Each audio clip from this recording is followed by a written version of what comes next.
उसने artificial transmutation reaction के through ये प्रोसेस डिस्कवर किया था आर्टिफिशियल रेडियो एक्टिविटी का। वही प्रोसेस बेस बना था कि आगे नए एलिमेंट्स डिस्कवर किए जाएं। फिर ये सीबोर्ग साइंटिस्ट था जिसकी टीम ने, मतलब इसने और इसके साथ और भी साइंटिस्ट थे जिन्होंने मिल के ये पूरी सीरीज डिस्कवर की थी, और ये एलिमेंट्स एग्जिस्टिंग पीरियोडिक टेबल में पूरे नहीं आ रहे थे। फिर उनकी इलेक्ट्रॉनिक कॉन्फ़िगरेशन देखा कि लेंथेनाइट सीरीज की तरह है, तो इनको भी आप लेंथेनाइट, और जैसे लेंथेनाइट सीरीज है उसी तरह से एक्टिनाइट सीरीज को अलग से लिखा जाए। ये सारे एलिमेंट्स, ये उसने ट्रांस यूरेनिक एलिमेंट पहले यहाँ पे लिखने शुरू किए, लोरेंसियम तक यहाँ पे, और उससे आगे ये वाले भी उसने डिस्कवर किए थे, रदरफोर्डियम, ड्यूबीनियम, सिबोर्गियम, बोर्गियम, हेस्नियम, मेटलीवियम, डिस्पोर्सियम, लुटेंजियम। ये मतलब यहाँ तक के सारे एलिमेंट्स जो है ना, ये उस वक्त के डिस्कवर हुए हैं, और ये उन्होंने इसी बोर्ग साइंटिस्ट ने किए थे। मतलब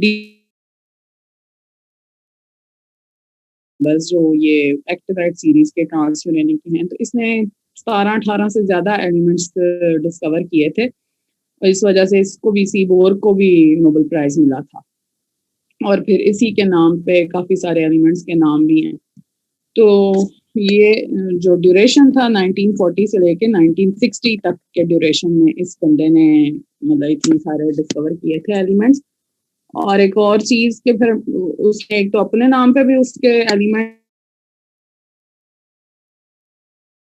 अपने अदारे को, अपने मुल्क को, उन सारी चीजों को उसने मतलब उनके नामों पे एलिमेंट्स के नाम लिखे थे। ये यूनिवर्सिटी ऑफ कैलिफोर्निया में ये काम करते थे। यूनिवर्सिटी ऑफ कैलिफोर्निया के नाम पे CF एलिमेंट है कैलिफोर्निया। फिर बर्केलियम के नाम पे BK है। अमेरिका, USA का वो बंदा था, USA में ये जगह है, तो अमेरिकन, ये भी एक एलिमेंट का नाम है। तो ये अपने उसने अदारे को भी यहाँ पे उसके, उसको नोबेल प्राइज इस वजह से केमिस्ट्री का मिला था कि उसने इतने सारे एलिमेंट्स डिस्कवर किए हैं, लेकिन वो बंदा फिजिक्स का था बेसिकली, पर नाम उसको केमिस्ट्री में मिला था। इतने सारे एलिमेंट्स केमिस्ट्री के डिस्कवर करके हमारा प्रोडक्ट टेबल काफी सारा पूरा कर दिया था उस वक्त।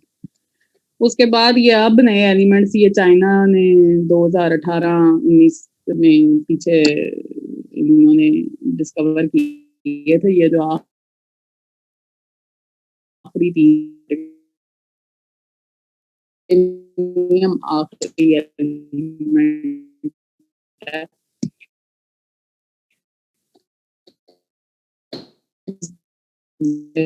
प्रोडक्ट कंप्लीट हुआ जो 118 डाटा पूरा हो चुका है, वो डिस्कवरी करनी थी वो हो गई। आगे आती है इनकी electronic configuration, atomic radius, atomic size, वो सारी प्रॉपर्टीज उनकी वो कहते हैं कि जी सिमिलर टू लेंथेनाइड्स हैं। जैसे आप लेंथेनाइड सीरीज में आखिरी इलेक्ट्रॉन 4f में फिलिंग करते हो, सेम उसी तरह से इनके बीच में 5f में फिलिंग की जाती है। 5f में आखिरी इलेक्ट्रॉन फिल करना है, और इलेक्ट्रॉन फिलिंग के रूल वही हैं कि f में अगर आपने स्टेबिलिटी क्रिएट करनी है तो f में 0 इलेक्ट्रॉन हो, 7 यानी हाफ फिल्ड हो, या F14, तो वो स्टेबल कंसिडर किया जाएगा। तो उसी हिसाब से फिर इसके आखिरी जो शेल की कॉन्फ़िगरेशन आती है वो रेडॉन यहाँ पे लिखा जाता है। रेडॉन के बाद फिलिंग 5f और 7f में की जाती है।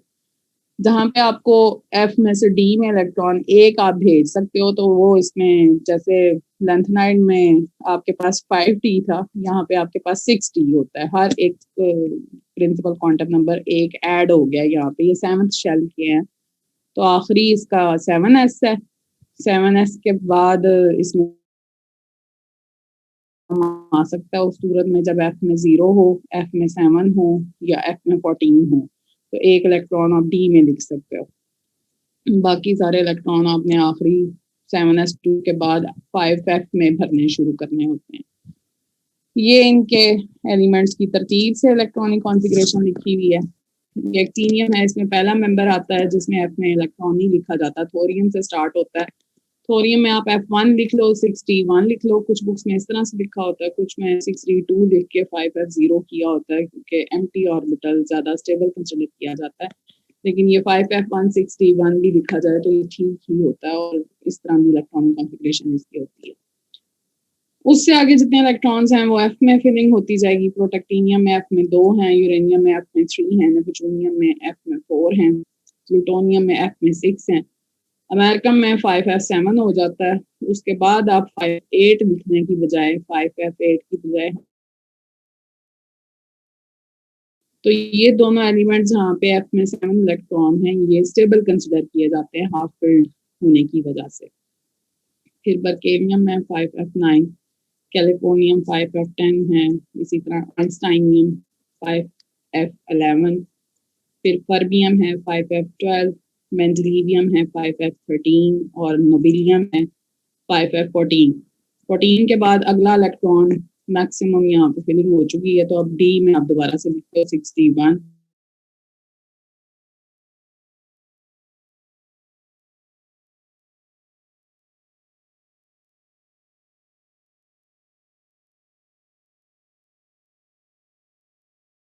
तो अपने अपने किसी ना किसी स्पेसिफिक मॉडल की वजह से मशहूर हैं। आइंस्टाइन साइंसदान आपने पढ़ा और फिजिक्स में ये E is equal to mc square, वक्त का जो ट्रैवल का पढ़ते होते हैं कहानियाँ छोटे होते हैं, वो वाले इसने चीजें डिस्कवर की थी। फर्मियम, ये फर्मी लेवल होते हैं, ये स्पेक्ट्रोस्कोपी में जब हम पढ़ते हैं SPDF में आगे स्प्लिटिंग होती है और इलेक्ट्रॉन की मूवमेंट ट्रांजिशंस होती हैं, वो इस फिजिक्स वाले बंदे ने डिस्कवर की थी। मेंडलीवियम, इसने मेंडलीव का प्रोडक्ट टेबल आपने पढ़ा होगा, ये वो वाला साइंटिस्ट है उसके नाम पे है। नोबिलियम, ये वो साइंटिस्ट जिसके नाम पे नोबेल प्राइज दिया जाता है, वो वही है, उसके नाम पे इन्होंने नोबिलियम एलिमेंट का नाम लिखा हुआ है। लोरेंसियम, ये भी एक मैडम थी जिन्होंने रेडियो एक्टिविटी के बारे में स्टडी किया था, तो ये उनके नाम पे, मतलब ये सारे के सारे साइंटिस्ट के नामों पे हैं। ये जो एंड वाले एलिमेंट्स हैं, ऊपर वाले मुल्कों के नाम हैं और शहरों के नाम हैं, और उससे ऊपर ये प्लूटोनियम और नेपच्यूनियम सैयारों के नामों पे उनके नाम है। अब इनका जब हम एटॉमिक रेडियस देखते हैं तो वो, जैसे आप लोगों ने लैंथेनाइट कंट्रैक्शन स्टडी की थी कि एफ का शील्डिंग इफेक्ट पुअर होता है, उस वजह से उसका जो साइज है वो डिक्रीज होता है बजाय इंक्रीज होने के शेल नंबर। तो शेल नंबर बेशक इसका इंक्रीज हुआ होता है, 5f लास्ट है और 7s उसमें आपने जहां से साइज मेजर करता होता है, लेकिन रिस्पेक्टिव इसका भी एटॉमिक रेडियस होता है एक्टिनाइट कंट्रैक्शन की वजह से due to the poor shielding effect of F orbital. तो इसमें भी ये साइज रिड्यूस होता है थोरियम से लेके जब आइंस्टीनियम तक आप मूव करते हैं, तो साइज इंक्रीज होने की बजाय एटॉमिक नंबर बेशक इंक्रीज हो रहा है, यानी इलेक्ट्रॉन्स इंक्रीज हो रहे हैं, लेकिन वो एफ में चूंकि ऐड हो रहे हैं उनका शील्डिंग इफेक्ट कम है, इसलिए ये आहिस्ता आहिस्ता इसका साइज रिड्यूस होता है। उसमें फ्लक्चुएशन जरूर आती हैं, लेकिन जनरल ट्रेंड यही है कि वो रिड्यूस होता है। और रिड्यूस या उसकी आयनिक फॉर्म लें, +3 +4 स्टेज ले लें या +5 ले लें, ये सारे के सारे जो इसके कैटाइंस हैं उनके रेडियस रिड्यूस ही होते हैं।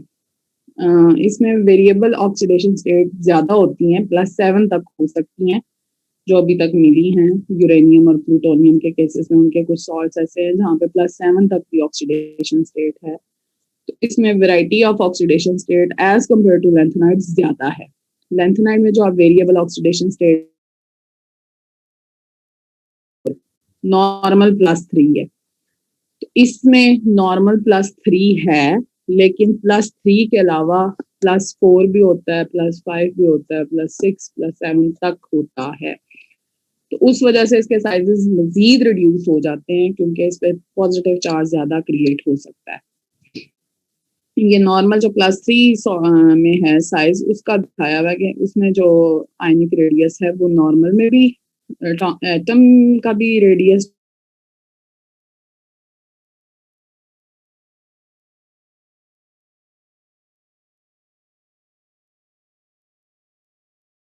लेंथनाइट कंट्रैक्शन है और इसके बीच में एक्टिनाइट कंट्रैक्शन है, जिसकी वजह से ये साइज रिडक्शन हो रही है और उसका ट्रेंड सिमिलर टू लेंथनाइट ही है कि ऊपर से नीचे की तरफ जब आ रहा है बजाय ये कि वो इंक्रीज हो।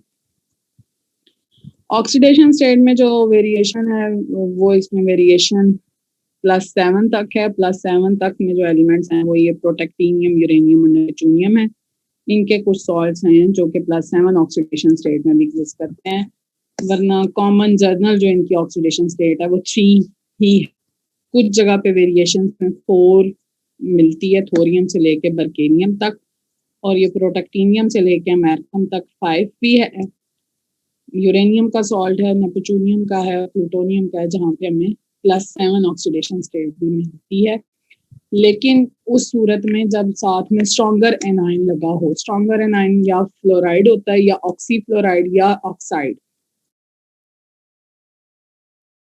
स्टेट भी पाई जाती है कि वो +7 तक भी हो सकती है। तो वो ऑक्सीडेशन स्टेट फिर इसमें डिफरेंट जो है उनके कंपाउंड्स हैं। ज्यादातर इसके जो कंपाउंड्स हैं वो क्लोराइड या सल्फेट या ऑक्साइड्स हैं, लेकिन कुछ जो इसके सॉल्ट्स हैं वो फ्लोरो और क्लोरो जो आप लिगेंड पढ़ते हो उनके साथ हैं। बाकी सल्फेट भी हैं, क्लोराइड भी हैं, लेकिन वो नॉर्मल +3 ऑक्साइड वाले हैं। जहाँ पे आपके पास ये +4 हो या +5 हो, वहाँ पे ऐसे मिक्स जो एनाइन होते हैं, ऑक्सीकेटाइन जिनको कहते हैं, उस तरह के सॉल्ट इसके पाए जाते हैं, ऑक्सो हेलाइड्स। यानी सादा हेलाइड के साथ होगा +3 और +4 ऑक्सीडेशन स्टेट वाला सॉल्ट, लेकिन +3 +4 से ऑनवर्ड जब ज्यादा मेटल की ऑक्सीडेशन स्टेट है तो वहां पे फिर ऑक्सो हेलाइड्स होते हैं, यानी जिसमें ऑक्सीजन हो सेंट्रल लिगेंड और साथ में ये हेलोजन जो है वो भी लिगेंड के तौर पे एग्जिस्ट करें, तो वहाँ पे फिर उसकी हायर ऑक्सीडेशन स्टेट पाई जाती है। जैसे ये यूरेनियम के साथ 5 फ्लोरो लिगेंड लगे हों या प्रोटैक्टिनियम के साथ, तो फिर +5 ऑक्सीडेशन स्टेट भी है। इसी तरह आगे ऑक्सोकेटाइंस ये है, यूरेनियम ऑक्साइड के साथ इसका ऑक्सोकेटाइन बनता है। इसमें एक मतलब नई चीज़ ये आती है कि इसमें ऑक्सोकेटाइन होते हैं। जैसे आपने अमोनियम आयन पढ़ा हुआ है ना, NH4+, इस तरह इसमें ऑक्साइड +2 चार्ज के साथ, यहाँ पे यूरेनियम पे ऑक्सीडेशन स्टेट +6 है। तो ये जो इसके ऑक्साइड प्लस मेटल के साथ केटाइनिक लिगेंड होता है, ये आगे क्लोराइड के साथ या फ्लोराइड के साथ सॉल्ट बना रहा होता है, तो ये ऑक्सोकेटाइन इसके बीच में नए सॉल्ट्स होते हैं जो इसमें एग्जिस्ट करते हैं, और ये ऑक्सोकेटाइंस आगे फिर इस्तेमाल किए जाते हैं रेडियो एक्टिव प्रोसेसेस में इसके डिफरेंट सॉल्ट्स बनाने में। +7 में प्लूटोनियम, नेक्स्ट उनकी मैग्नेटिक प्रॉपर्टीज हैं सिमिलर टू ये मैग्नेटिक या उनकी कलरिंग प्रॉपर्टीज वो सेम है जो आपने लेंथेनाइड्स में पढ़ी हैं। लेंथेनाइड में भी आपने देखा था कि सिर्फ अनपेयर्ड इलेक्ट्रॉन नहीं आपने काउंट करने, अनपेयर्ड इलेक्ट्रॉन के अलावा उसमें ऑर्बिटल क्वांटम नंबर और स्पिन क्वांटम नंबर, वो वाला फार्मूला भी बीच में ऐड होना है। तो जो मैग्नेटिक प्रॉपर्टीज एक्टिनाइड में आपने पढ़ी है, सेम वही फार्मूला यहाँ पे भी लगता है। और कलरिंग प्रॉपर्टी भी इसकी सेम है। कलरिंग में भी F to F ट्रांजिशन जब हो, इसमें अब 4F की बजाय 5F है। F to F ट्रांजिशन होती है, उसको लेपोर्टे फॉरबिडन ट्रांजिशन बोलते हैं। D to F ट्रांजिशन को हम लेपोर्टे अलाउड ट्रांजिशन बोलते हैं। उसके अलावा जहाँ पे F में इलेक्ट्रॉन सेम होंगे उन एलिमेंट्स का कलर सेम होगा, और चार्ज ट्रांसफर की वजह से कलर हो कि इंटेंसिटी कलर की ज़्यादा होती जाती है डिपेंडिंग के उसके साथ लिगेंड जो लग रहा है वो कितना इलेक्ट्रोनेगेटिव है, तो वो कलर का शेड जो है वो चेंज होता जाता है, उसको चार्ज ट्रांसफर प्रोसेस कहते हैं। तो वो भी इसमें होता है। लेकिन बात फिर वही आ जाती है, इसके सॉल्ट्स बेशक हम प्रॉपर्टीज कह देते हैं कि इसकी लेंथेनाइड की तरह हैं और उसके सिमिलर कलर्स होते हैं, पर वो कलरिंग प्रॉपर्टी को इतना ज़्यादा फोकस नहीं किया जाता। लेकिन ये मैग्नेटिक प्रॉपर्टी और ये वाली प्रॉपर्टीज जो हैं इसकी कलरिंग प्रॉपर्टीज, इनको सिमिलर कहा जाता है कि ये सेम है, जो लेंथेनाइड में आई हैं वही सेम यहाँ पे भी हैं। जब नंबर ऑफ इलेक्ट्रॉन F में सेम हो या चार्ज ट्रांसफर प्रोसीजर पढ़ें तो वो सारे के सारे उनके सेम बिहेवियर हैं। रिडॉक्स पोटेंशियल इनकी वैल्यू जो है वो -0.32 वोल्ट से लेके 1.34 वोल्ट तक रिकॉर्ड की गई है अमेरिकन, यानी पहले 5 एलिमेंट्स हैं उनकी रिडॉक्स पोटेंशियल मेजर की गई है कि उनको रिड्यूसिंग सब्सटेंस के तौर पर इस्तेमाल करा के देखा गया। उसके बाद वाले जो हैं वो इतनी देर एग्जिस्ट ही नहीं करते कि उनका प्रोडक्शन करवा सकें। वो उनमें से कोई ना कोई रेडिएशन निकल के तो वो डिसइंटीग्रेट हो जाते हैं, इसलिए वो रिड्यूसिंग सब्सटेंस के तौर पे इस्तेमाल ही नहीं होते। लेकिन जो एग्जिस्ट करते हैं, जिनकी हाफ लाइफ ज़्यादा है, ये यूरेनियम है, प्लूटोनियम है, अमेरिकम है, तो इनकी रिडॉक्स पोटेंशियल जो इस्तेमाल होते हैं फिर मुख्तलिफ, जैसे ये अमेरिकम सल्फाइड है या ट्राई सल्फाइड है, इनको फिर कार्बाइड जनरेशन में मेटल कार्बाइड बनाने के लिए रिड्यूसिंग सब्सटेंस के तौर पे इस्तेमाल किया जाता है। लास्ट प्रॉपर्टी इनकी कॉम्प्लेक्स फॉर्मेशन की है। कॉम्प्लेक्स फॉर्मेशन ज़्यादा होती है बनिस्बत लैंथनाइड्स के, इनमें कॉम्प्लेक्सिंग बिहेवियर काफ़ी स्ट्रॉन्ग है। ये सारे के सारे कॉम्प्लेक्स जो लेंथ के साथ भी ये बनाते हैं, और ये जो बाय नेगेटिव या डाई नेगेटिव या पॉलीडेंटेड लेंस होते हैं उनके साथ भी इनकी ज्योमेट्री अच्छी खासी सूटेबल है, और इसके ज्यादा रिपोर्टेड है बनिस्बत लेंथनाइड के। ये सिंपल कॉम्प्लेक्सेस भी बनाते हैं और इनमें 6 से ज्यादा लिगेंड्स लग सकते हैं। सिंपल आपने AB6 टाइप तक पढ़ा हुआ कि वो ऑक्टाहेड्रल शेप होती है, लेकिन AB6 से भी ज्यादा कोऑर्डिनेशन नंबर इसमें 9, 12 तक मिलता है, और उसके ये सॉल्ट्स की एग्जांपल्स लिखी हैं कि इसमें कॉम्प्लेक्स टाइप के सॉल्ट्स भी बनते हैं। फिर एक कॉम्प्लेक्सेस की मैंने आपको टाइप बताई थी मेटालोसीन, वो इसमें भी बनते हैं मेटालोसीन, उनको ऑर्गेनोमेटालिक कंपाउंड कहते हैं। वो लेंथनाइड की तरह इनके बीच में भी उनके सिंथेसिस रिएक्शंस हैं कि ये ऑर्गेनिक सॉल्वेंट यूज करते हुए आप इनको प्रोड्यूस करवा सकते हैं, और वो मेटालोसीन फिर आगे मुख्तलिफ फ्लोरेसेंस रिएक्शंस में या मुख्तलिफ मेडिसिनल रिएक्शंस में इस्तेमाल किए जाते हैं। ये एक एग्जांपल यूरेनियम की लिखी हुई है यहाँ पे कि उसको कैसे सिंथेसाइज करवाया जाता है, और ये यूरेनोसीन बनता है यूरेनियम दरमियान में, और ये 8 मेंबर रिंग जो है वो ऊपर और नीचे होता है साइक्लोऑक्टाटेट्राइन। तो वो इसका यूरेनियम का कंपाउंड बनता है और उसकी पैरामैग्नेटिक वैल्यू होती है पायरोफोरिक होता है, यानी जिस मटेरियल से आग लग सकती हो तो वो इग्नाइटर के तौर पे गैस लैंप में या गैस स्टोव्स में यूज किया जाता है। और डाइज इस्तेमाल करनी हो, फ्लोरेसेंट मटेरियल हमें रिक्वायर्ड हो, उधर भी इसको इस्तेमाल करते हैं।